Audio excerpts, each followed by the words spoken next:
As we kick off the season of Pride, I know that we do so under a growing backlash against the victories that LGBTQ people have experienced in the law and in the culture over the last few years. The comforting words and support of solidarity that we've come to expect from the highest office in the land do not seem to be forthcoming. And while the president was withdrawing us from the Paris Climate Agreement, in which we would every nation, just about every nation in the earth, would go back to trying to protect this great resource we call Earth, we noticed that the usual presidential proclamation celebrating Pride Month was not issued. But I want to tell you, whatever backlash we are experiencing, and I do want to say it because, if anything, one thing that a pastor and a preacher must do is to name the reality. A backlash is coming. I don't say that to make you afraid. I say it because no matter what is coming our way, no matter what the backlash is, we have something to celebrate. No matter what those who oppose to our civil rights may try to do to us, we are now a people. And that's important for us to remember. Once we did not have a name, or the name that they called us was not a name that we could be proud of. Once we had no status.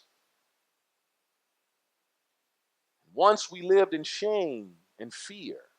But by God's hand of mercy, we have walked out of closets and shadows and stand proudly as citizens of this nation. And guess what? More importantly, citizens of heaven. And there was a time where we could not make ourselves known without fear of being arrested or institutionalized. And now we celebrate Pride with a visible display of our faces and our communities. And like a fierce flame, yes, baby, we're fierce. We show ourselves with bright, vivid colors of the rainbow. And we bear witness with our lives and with our love that we are a people worthy of God's abundance and deserving of respect and dignity. Now, here's the thing. We often do not recognize that the transformation of our community, the transformation of ourselves from a people too afraid to be known into a people who now celebrate in pride, may be due in part to the Holy Spirit beckoning us to embrace the power that God gave us. That's the claim I'm making. That the reason we have the courage that we have now is because whether we knew it or not, or whether we were invoking it or not, whether we understood it or not, the Holy Spirit was giving us power to be the people God called us to be. I'm claiming it whether you believe it or not. So in the story of the coming of the Holy Spirit on the day of Pentecost, we see this transformation of a people on the margins from fear and isolation into a people bold and true. The disciples and followers of Jesus Christ were, let me put it this way, Jesus had just been killed, and they were worried they were going to get killed too. Oh, let's not romanticize it. These people were afraid out of their minds. They didn't know what to do. And yes, Jesus had appeared to them after the resurrection and said, you will have power, but that's not what they were feeling. They were hiding away. They were afraid. They were uncertain about their future. They were fearful, they were unseen, they were unheard. They couldn't be sure that the authorities weren't right around the corner, ready to snap them up and put them on that same cross that Jesus died upon. They were afraid. And now they held on to what they had learned from Jesus. So they would gather together and they would worship and they would pray, but they did it quietly. We don't want anybody to know we're here.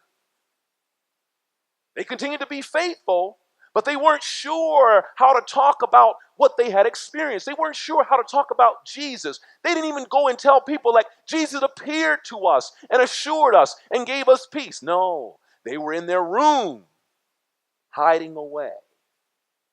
They didn't trust what the future held. They didn't trust that it could be or do what Jesus had done. But Jesus promised them that they would receive power after the Holy Spirit came. And this would be the day, on the day of Pentecost, the festival day, the day when Jews from all over the world were coming into Jerusalem. This would be the day. They were all together in one place. Sounds like Pride Festival, doesn't it? They were all together in one place.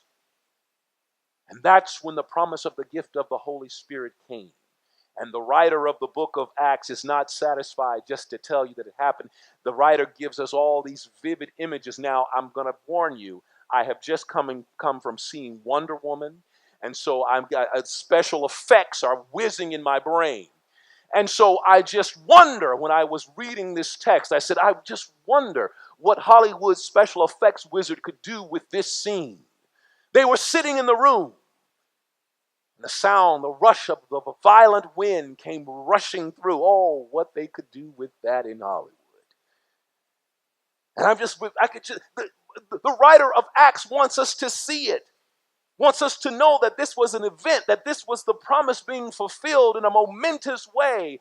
And I tell you, the vivid images of wind, the sound of wind, the image of fire, flames, fire. And I remembered that this is not the first time that fire came up. Oh, fire in the biblical witness is letting us know that when there is fire, God is in the room.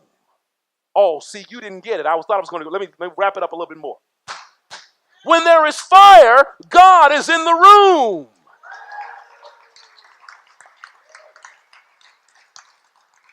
How do you know, Pastor? Because when Moses went on holy ground, there was a burning bush, a flame, and was not consumed. God was in the room. Oh, where there is fire, I'm told, back when the tabernacle was built, there was an altar in the tabernacle, and there was an ever-living flame because God wasn't going anywhere. God was always there. Also, on the day of Pentecost, the reason the writer of the book of Acts is going to tell us about a flame and a fire, because what is happening is God is coming into the midst. God is in the room. It's not quiet. Oh, I remember when it was the writer of Genesis says that when there was nothing going on, God blew breath, and then there was life. Oh, people, you're not hearing me. Wind and fire, God is in the room. I'm not getting across to you. I'm going to keep trying because maybe you'll get it. You'll come with me. No matter how much the writer describes it, though, and the writer tries to describe it, this is one thing becomes clear. That whatever happened that day, however God showed up, the writer tells us that everybody in Jerusalem heard it. Everybody. That means that it was loud and visible. Oh, this was not God in the still small voice that we've been told about. This was the coming of the Holy Spirit in a raucous event that got everybody's attention. This was not making God self-known in a little bit of breeze. No, this was the forceful wind. And the psalmist even sang about it, said that God makes the wind God's messenger and the fire and the flame God's minister. Oh, we're about to be told something when the Holy Spirit comes into the room. How do I know? Because when the Holy Spirit came in the room, those people who were sitting in the room and afraid, guess what? They opened those doors and ran out of that room and ran out into the streets. Sounds like pride, doesn't it? They ran out into the streets and everybody saw them, and they were singing and dancing and they were speaking. And guess what? They were speaking in all kinds of language. They started testifying, telling the people about God, telling people about Jesus, talking about the experience they had with Jesus. They were not afraid anymore. They were not afraid. Who cares, they said. We're telling you the story. They ran out of the room. Oh, but here's the thing. Everybody who was there, all the people who spoke in different languages, they got into the room and they noticed something very clear. Everything that everybody was saying, these Jews from Galilee were speaking in a language that they could understand. And so the testimony became clear. They started telling them all about what Jesus had done. And then there were some sitting on the side that said, are these people drunk? And then there were some said, I don't trust what these people are doing. That's too much pride. Why do they have to let people know who they are and who they're worshiping? Why don't they just go home and keep it to themselves? Oh, but the Spirit wouldn't let them. They couldn't stay in that room and be afraid. They came out. This is a people on fire. This is a people with their hearts aflame. This is a people alive. This is life in vivid color and bold imagination. They were having abundant praise and joyful celebration. The gift of the Holy Spirit had given them power. The gift of the Holy Spirit had given them their voice. The gift of the Holy Spirit had given them the boldness to come out. The boldness to let the world know who they were. They are not defeated. They are God's people. And they have a story to tell. And they have a life to live. This means that they will be community. A people bold and true. They can continue with their life. They can continue with their ministry. They can continue what Jesus started. More importantly, they could go on.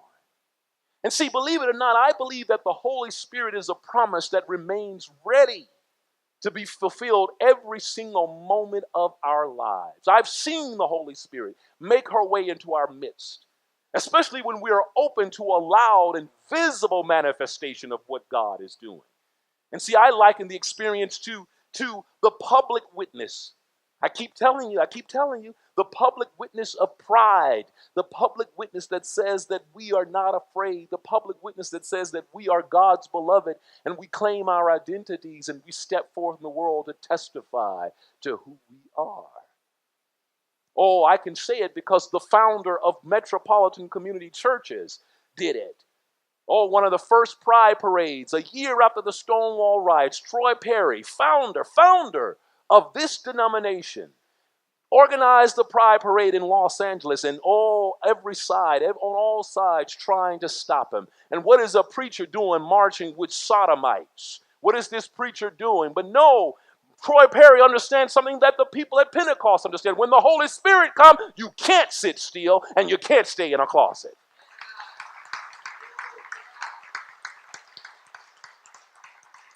You can't sit still. And he fought and sued the police department. And, well, who is this man? Who does he think he is? He's God's beloved. He's God's person. And so he sued all the way to the California Supreme Court. And guess what? Those people marched down the streets of Los Angeles, letting the people know who they are. Oh, if you tell me that's not the Holy Spirit, I don't know what it is. The Holy Spirit makes us bold. The Holy Spirit gives us our voice. And I think the church can learn something from people at Pride. Oh, that's right. The church need to go to a Pride festival and learn how to be community. The church needs to learn how to provide space for diverse voices. The church needs to learn how to speak in a language that everybody can understand so they can know that they are God's people. Oh, and I know it from experience. I remember the first Pride parade I went to. I remember it so vividly because the first thing that I experienced was that these people who are this bold and this brave, these people who are testifying, are speaking in a language that I could finally understand. And then it made something clear to me that I was not alone, that I did not have to hide away, that God loved me, that God loved us all. And by the way, that the Holy Spirit is not some individual thing that you can purchase and hold on to. No, the Holy Spirit is God's community development project. It puts us all together and let the world know that we are God's people and that we're take care of it. Oh, the writer of Acts said it, that they had all things in common. Oh, they sold their possession and began to share things. They started to look out for one another. They became community. They were able to do it because they had the gift of the Holy Spirit. God gave them their identity, and they were bold enough to proclaim it, and they can gather. Oh, let's remember that. Let's remember that all month, that we are a community, and that The call on us is to have all things in common, to speak in a language that we can all understand so that we can share the abundance that God provides. Oh, it's about keeping that flame lit. Show yourself. Let it all hang out. Let that flame fly. Oh, let it go. Because you are God's beloved and you have a story to tell. The Holy Spirit wants to be unleashed.